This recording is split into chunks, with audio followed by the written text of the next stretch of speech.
Is there a lot of new technology in this area? I think I remember seeing a little video of these metal clips being used in the UK for Yes. castration. Do you know much about those? Yes. I just actually sat through a webinar early this morning on some research out of Scotland and worked on the ClipFiter devices, and I've actually trialled them here in the clinic last spring as well, and other farmers have tried them too.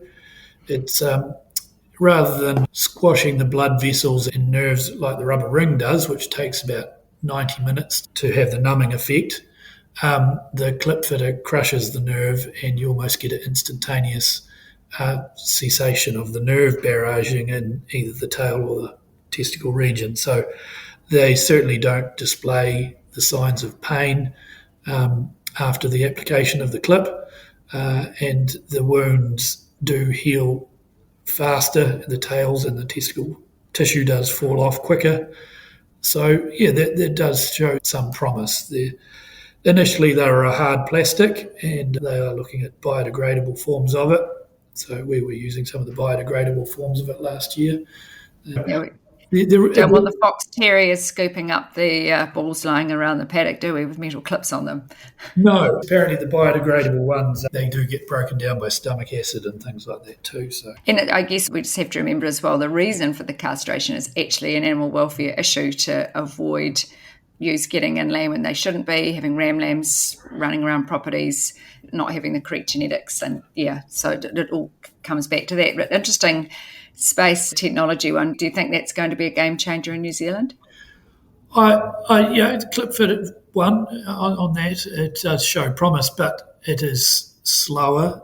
And with New Zealand systems of processing lambs at tailing or docking, there is a requirement to have efficiency and throughput and consistency as well. So those things still have to be determined with a product like that. It's probably okay if you're doing 50 or 100 lambs to take your time a bit and make sure they don't fall off. But when you're doing 1,500 to a couple of thousand a day or more, yeah, it's got to be right before we let it loose. Absolutely, well said. Are some of your crossbred clients moving to using pain relief for castration? Well, what I've found in this space is there are farmers and other people that run sheep, lifestylers, and that are interested in this space and wanting to do it, even though it's not part of their production system in terms of a requirement. They want to do it because it seems like the right thing to do. And I have had farmers say, I've been looking for something for years that's going to improve this process. So I'm quite excited about it. So, yes, there are. And the crossbred farmers don't have to use pain relief, even if they are supplying wool through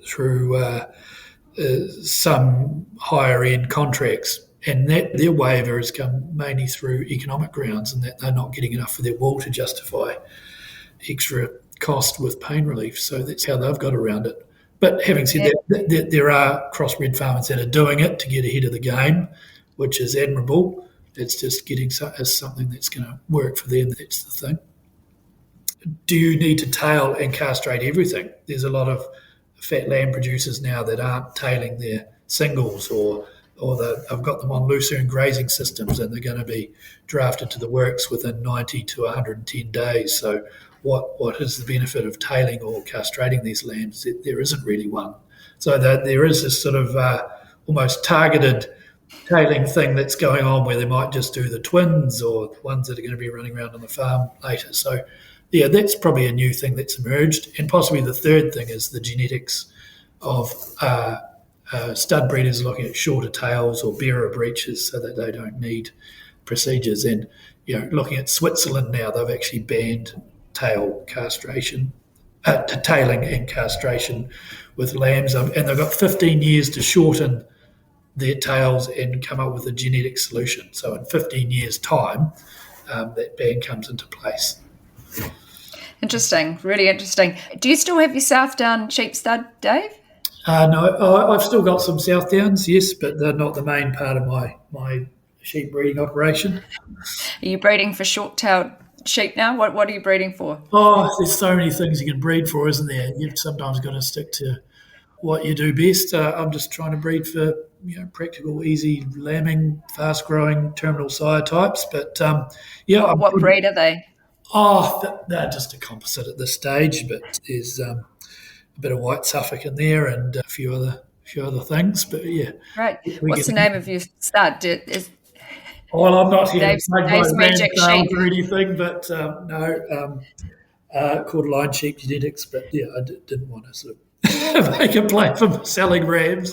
I think farmers would be really interested to come and have a look at a sheep designed and developed by a veterinarian. I think it's probably got lots of fabulous aspects to it. I'm just like a sheep breeder like anybody else. Just because I'm a vet doesn't make me anything special. But I am considering not tailing them this year.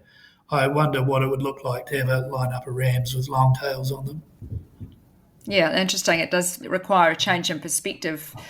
I think when you go to buy your rams, if they have tails on, a bit of a mind shift perhaps there, Dave, but, give it a go. Let's watch the space. Yeah.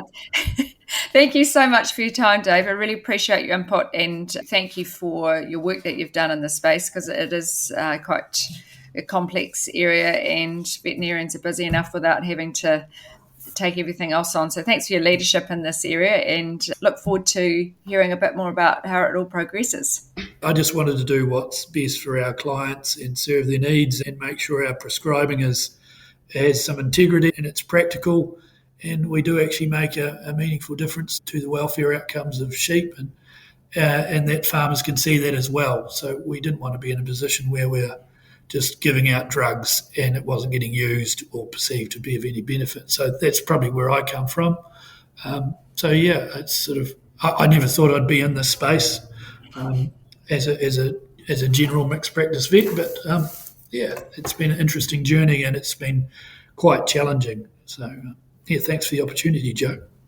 Yeah, you're welcome, Dave. Thank you so much. Erica, it's James from S&W. How's business? Business is great, thanks, James. I really want to expand like we've discussed, but I just don't want to risk losing control. We don't have to rush it. Let's make a plan that moves you forward and keeps you in the driving seat. That's possible. That's planning. Whatever the challenge, be it strategic growth, financial hurdles, or complex regulations, with S&W, you have the right expert partner in your corner. Start the conversation today at swgroup.com. S&W, navigating complexity, creating opportunity.